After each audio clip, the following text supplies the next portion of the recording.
The Second Amendment, from the day it was passed, limited the type of people who could own a gun and what type of weapon you could own. You couldn't buy a cannon. Those who say the blood of patriots, and all the stuff about how we're going to have to move against the government.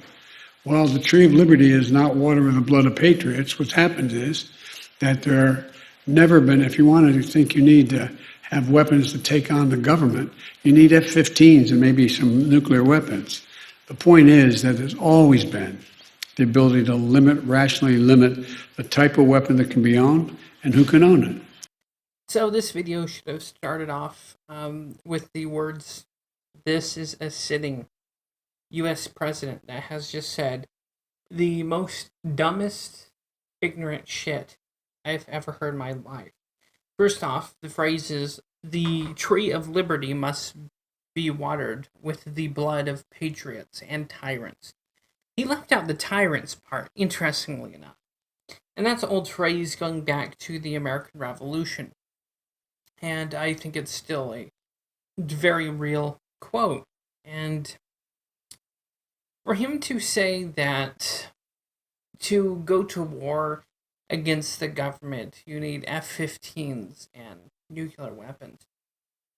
So to start this video off, technological superiority doesn't mean dick with asymmetric warfare. And I have a list of historical wars and battles that the technologically superior side lost to a technologically inferior group for a multitude of reasons. So there might be pictures or video added in post-editing, or I might just upload this and just use your own imagination, and I hopefully you stick around to the end of the video because there's a lot that needs to be mentioned here. And I want you to look into these things yourselves.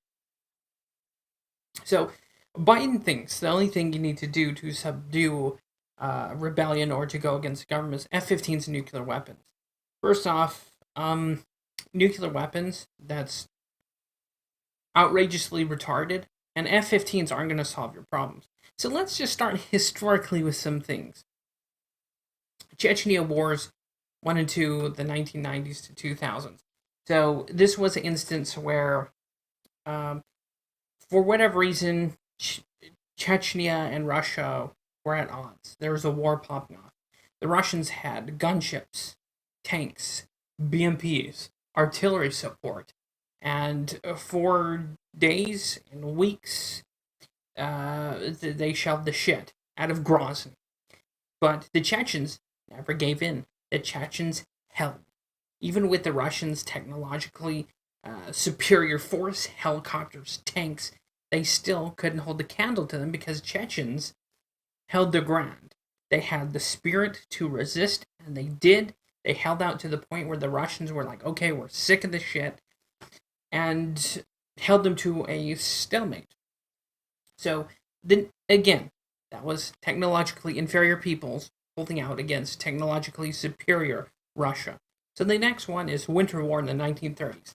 You had Finland being invaded by the Russians. The Russians were supported with, again, artillery, air support, tanks in the thousands. But yet somehow the Finns, through their Mannerheim line, were able to push, resist, and hold out against the Russians with numerical advantage, tanks, planes, and artillery. They were still able to hold out to the point where the Russians needed to sign a peace treaty. The next one is Russians and the United States and Afghanistan. Now, the Russians, again, same situation. Tons of technologically superiority. Same thing with us now in Afghanistan. Now, we're now leaving Afghanistan, mind you, and giving up the fight because these technically inferior people with sandals and cave systems, there's no way to get them off. Their spirit, their will, as whatever, as evil as Al-Qaeda may be, or Taliban, or whoever, insert mountainous people with sandals here that have held out against two superpowers, Russia and the United States. This one is PKK, which is like a Kurdish resistance group, and Turkey. Again, PKK doesn't have technologically, they don't have dick, okay? The Turks have, again, gunships, tanks, planes, material support, and again, the PKK are able, for the most part, are able to mount a resistance, attack, and destroy Turkish outposts with superior weapons, technology. You're going to see a common thread here. The next one is the Syrian rebels. Okay, so the Syrian rebels currently are fighting Russia and the Syrian regime. Again, Russia lends the Syrian regime air support, helicopters, artillery, rocket artillery, white phosphorus airstrikes, and yet the Syrian rebels are holding on and mounting a resistance and causing damage against the Syrian regime en masse, even with their hell cannons. If you don't know what a hell cannon is, it's a homemade artillery piece. So, again, Syrian rebels, with lack of technological support or superiority, are again holding off forces and nations that are bigger and more technologically advanced. The next one is the Houthi rebels in Saudi Arabia. Again, the Houthi rebels have next to nothing. They may have some technicals, some jeeps, and the Saudi Arab military is backed by multi-million-dollar or billion-dollar oil industry with Abrams, Stryker APCs, helicopters, air support. Yet these Houthi rebels, with next to nothing but sandals, some AKs, and again, are doing quite a noble job. Again, I'm not saying terrorists are noble, but they're putting up a good resistance, again, against a group of people that's technologically superior with a numbers advantage and economy. And the next one is Chad and Libya. So I think this was, I could be wrong, the 80s, where Libyan Umar Gaddafi had tanks, APCs, and air support. What did the Chadians have? Over 100 technicals. They had a whole bunch of trucks with mounted guns on them. And they won out against tanks, APCs, and planes. They were able to secure land that was taken by Libya. In fact, they did such a good job, the United Nations had to create a peace conference or a peace treaty between the two because these Chadians did such a good job with their little technical, I think it was a Hilux, Toyota Hilux. It's like a little shitty truck. But yeah, they were able to push out this, again, technologically superior force. So, of course, this is in the 90s. Okay, there's going to be some sore spots here. So, Somalia and the U.S. Okay, we lost 18 men. Lost, I think it was 3 Black Hawk helicopters. And again, Somalians were just disorganized militia with not really any tanks, helicopters, gunships, little birds, Black Hawks. Are you realizing the theme to what I'm telling you here in these history events? Vietnam and the U.S. Again, the military might of the U.S. Has to yield the war because the Vietnamese just hold out indefinitely with inferior technology. So, again, a common link with this here is that these groups that went out against technologically superior nations and countries do so through their knowledge of the land, just invincible spirit and willpower. That is all. Most of these that I'm going to mention in the future here as well have next to nothing next to these technologically superior countries and armies. The American Revolution. Here's a fine example. A bunch of rebels, insurgents, somehow defeat the empire that ruled the world.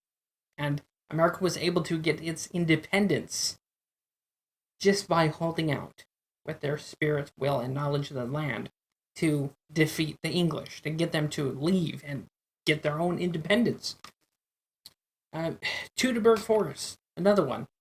This is like ancient history where the Romans and the Germanic Celts, the Romans have the best military in the world. They conquered essentially the world and everything around the Mediterranean. But they make the mistake in going into the Teutoburg Forest, where they're betrayed, and these barbaric German Celts defeat and slaughter the Romans, who have plate armor, pylons, spears, gladiuses, money, just unending strength and superiority, defeated by a bunch of barbarians wearing loincloths with spears, rocks, maybe some swords. And more recently, we have Baluchistan and Pakistan. The Baluchistani Liberation Army is drubbing the Pakistani military in the mountains of Pakistan and Baluchistan. These are, again, people who don't have air support. They have very small means of survival, but yet they ambush these Pakistani convoys and win out. If I had to guess, like 9 times out of 10, Pakistanis don't have a chance because, again, the Baluchistanis use the territory, their spirit, to overcome a technologically superior enemy. We have Samoans and the Englands in the 1860s. I'm not too familiar, but I do remember the English had the navy, and they shelled this like Samoan fort for like days. And the English went into this fort, and the Samoans had burrowed themselves in tunnel networks in this fort, and they were just scathed by this naval bombardment and land bombardment for days. So the English went there, and they were ambushed. The Samoans came out of their hiding spots and totally just killed the shit out of the English and trounced them. Again, these are Samoans. Or no, the Maori. Forgive me. Guys, some of them had shotguns, but some of them had very basic weaponry. Clubs with shark teeth, or obsidian in them. And here's another one. In World War II, Ethiopia and Italy. The Ethiopians, the Italians were defeated by Ethiopians, technologically inferior, less military, less organization. And the Italians even had mustard gas that they were using against the Ethiopians, and they still held out. So with these examples, I used the very bare minimum of Spark Notes and the very bare minimum of knowledge that I had. But if you look up the things that I've mentioned in this list, you will be utterly amazed at how much these little people could do against technologically superior force with jets and nuclear weapons. And, for a president to be this ignorant, it deeply concerns me. Say what you want about Trump, but at least Trump just didn't have the lack of respect for Americans or the lack of just ignorance in general for history. And that's the thing that boggles my mind is Biden is president of the United States, and he can't be bothered for 10 seconds to look up anything historically related. But in Biden's mind, he believes that the only thing you need to do to suppress resistance against a superior force is just some F-15s and nuclear weapons. Here's another problem. With asymmetric warfare, your enemy isn't as clear. So even if you do have F-15s, you can't indiscriminately bomb and wipe out whole populaces. Of course, the Syrian regime does it.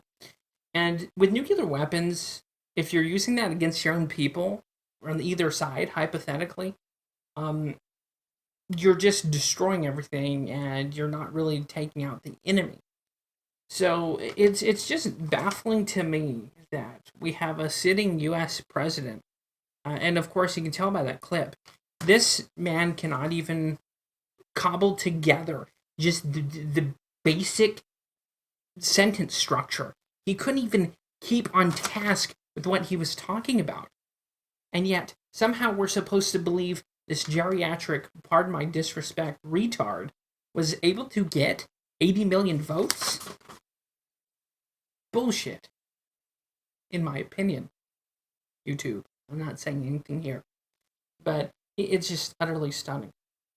And for someone to be this ignorant, the list I just went through was examples of military of nations and countries who had the same disrespectful spirit towards their enemy. And that list that I just went through, they had every advantage in the book, technologically, with the jets and the nuclear weapons to match. But they couldn't use the nuclear weapons because, again, too destructive. And yes, with planes, you have air superiority.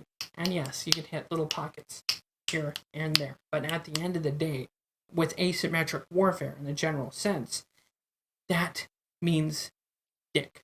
And that's one thing that has the powers and be the world elite and in any country concerned and scared shitless. Because at the end of the day, your MRAPs, satellites, planes, boats, tanks, armored vehicles, munitions, weapons is nothing next to the power of someone who knows the territory and who has the spirit to not only hold on, but to resist indefinitely. That's the only thing. And the only thing that needs to happen is for the defender to hold the attacker to a stalemate or make them pay such a higher price that it's no longer worth it. And a long list I went through, if you punch those into Google or Wikipedia, you will be astounded at what these technologically inferior peoples could do with what they had. So I know this video could be considered as, I'm probably going to be put on a list or even talking about this in the way I'm covering this, but it has to be said. For the president to come at this with such a cavalier attitude and hand wave it away like it's nothing is just astounding. And if you bear with me here, I have a meme here that I want to share with you that's very apropos. So, wow, this has been a 16-minute video. So, here it is. This is Biden. Okay? He said, you can't beat the government with guns. The government was almost overthrown by a mob in January 6th. So you can't have it both ways. And this is just Biden. This is like Eric Swalwell. If you remember, not too long ago, Swalwell said, you can't win against the American government. It has nukes. So we have these politicians who not only have a lack of respect for the American people, but with that cavalier attitude, they're basically stating as people in power that they would be willing to nuke their own fellow Americans over a civil war. That should boggle the mind of anyone, that any politician would say that. Now, of course, Eric Swalwell came out and apologized, but it still doesn't take away the fact that he said that. It doesn't change the fact that Biden said the same damn thing. And the truth is, they know they can't do anything about gun control. They know that in the end, with the history, I just given you these small examples that I just look up yourself, please, that these people, they do not understand. And again, it bears repeating. This man is president of the United States, and there's plenty of other historical evidences that I've missed in that list. It's just amazing. It's amazing. That's president of the United States, and he's fucking retarded. Absolutely retarded. Sorry, it has to be said. But if you've watched this 18 minutes of me rant and talk about things in historical incidences, that's amazing. But again, to wrap up this video, asymmetric warfare, which undoubtedly would be the tactics of any rebellion in any situation. I'm not implying anything here. I'm not suggesting we're rebel rousing people for any reason. I'm just stating my historical opinion with some historical evidences with the just bare minimum of spark notes. It's baffling. These people actually legitimately think that they have 100% power and they'd have no problem quelling a rebellion. It's just dumb. I'll just end this video here because I'm out of words. I'm absolutely flummoxed that a president of the United States would be this just ignorant and retarded. And that's saying something. That's Trump never said anything this stupid. Trump never had this much of respect. Just see you next time. Thanks for watching. God bless. Stay safe. And these are some interesting times. They really are.